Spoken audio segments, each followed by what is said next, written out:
Jeff Foxworthy. Hey, how are you? Man, I'm great. How are you? I'm doing great. How you doing, buddy? I'm doing all right. I told myself if I ever got a chance to meet you or talk to you, I would not do this, but I swear I literally had something happen a couple weeks ago, and I have to tell you, a friend of mine called me from back home, and I live in Chicago now, but I'm from a small town in Southern Illinois, like 7,000 people.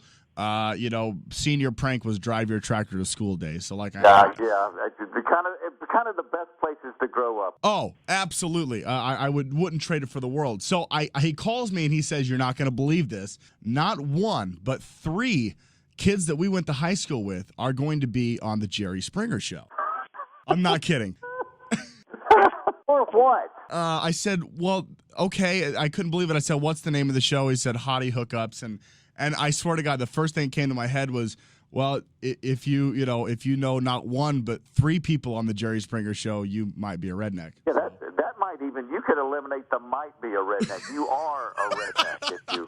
Oh man, no kidding. It was so funny. I'm just like, oh my God. That's the funniest stuff. And then I'm like, I feel like I find out I get to talk to you. I'm like, oh, this is going to be great. So, That's beautiful. looking at your resume, it's absolutely stacked. Are you smarter than a fifth grader? You're the highest selling comedy recording artist, the Blue Collar Comedy Tour, which still makes me cry.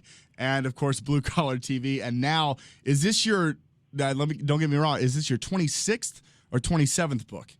It's either 27 or 28. Wow. It's the third children's book.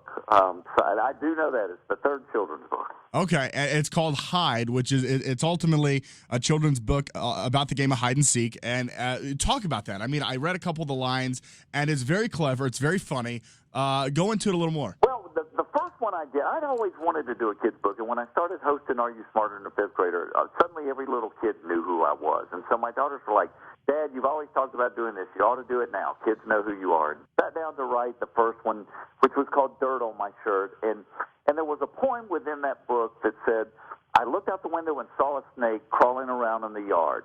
My dad tried to find it, but it got away. I don't think he looked very hard." And Steve Bjorkman, the illustrator, had hidden a snake within the flower bed, which I never noticed when we were doing the book. And I went around to elementary schools and started reading the kids, and they all found the snake right off the bat while I was reading the thing. They're used to Where's Waldo. They're seeing things I don't see, and it's, you from Where's Waldo and the I Spy books. They love finding things. I said, and I've never met a kid that didn't like hide and go seek. I said, why don't we do a book about a giant neighborhood game of hide and go seek, but the reader has to find the kid that's hiding. And he said, well, why don't we hide other stuff? And as the book goes on, you got to find more and more stuff hidden within the illustration. And it just kind of took off from there. And you do a lot of things, and the end result is it's not quite what you envision, and sometimes it ends up terrible. But every once in a while you do something, and it ends up better than you envisioned it. And that was kind of the way this book was. We put it together, and Steve's such a great illustrator, and the pictures are so colorful, and we started sending it out, and the reviews started coming back, and people were giving it 5 stars. I love this little book. It's fantastic. My mom's a teacher, and she teaches K through 8 English literature, so I'm definitely going to get her the book for Christmas to take into the kids and have her read it. I know they'll dig it for sure.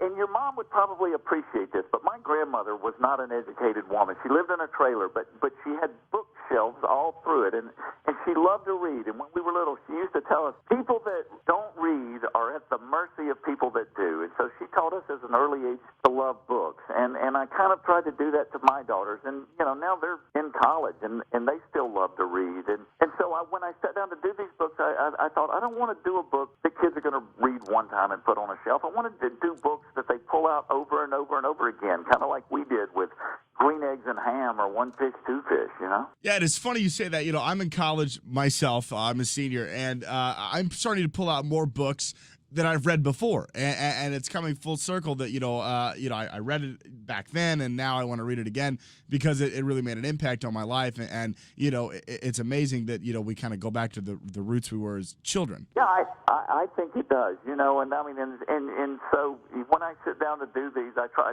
like the first one was called Dirt on My Shirt, because when I was growing up, and you being from a small town, probably it was the same way. If you were a kid and you came home so dirty that your mom made you get undressed on the porch before you came in the house, it was a great day.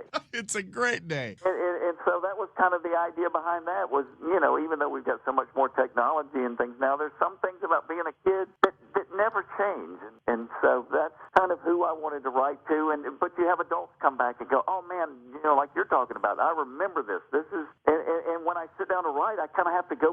myself be a little kid and remember what was funny to me then. What did I like to do then? Now, I guess you're going to be touring the book around to some schools, reading it to kids.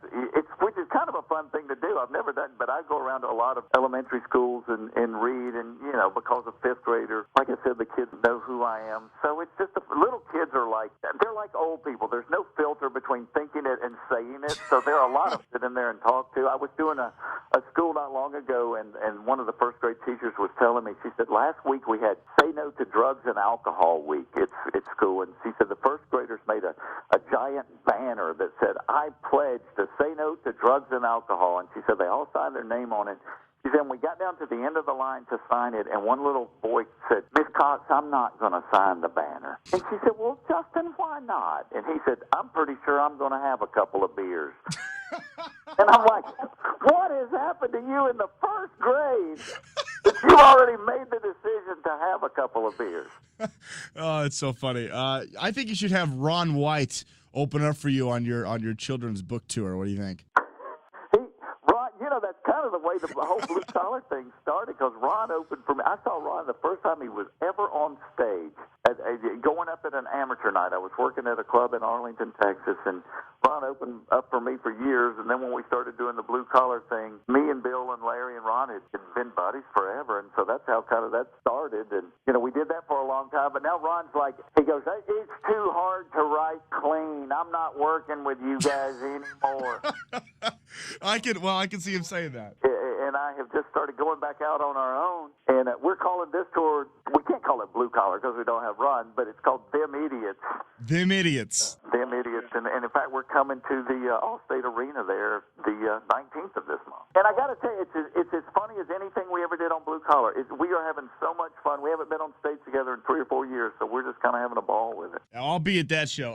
The book available on Amazon.com and, of course, in stores at Barnes & Noble. Man, thanks so much for coming on. I appreciate it, and best of luck with everything. Thank you for having me, and I'm glad you enjoyed the book. It's a fun little book. My man, Jeff Foxworthy, the book is called Hide, and it's in stores now. Go pick it up.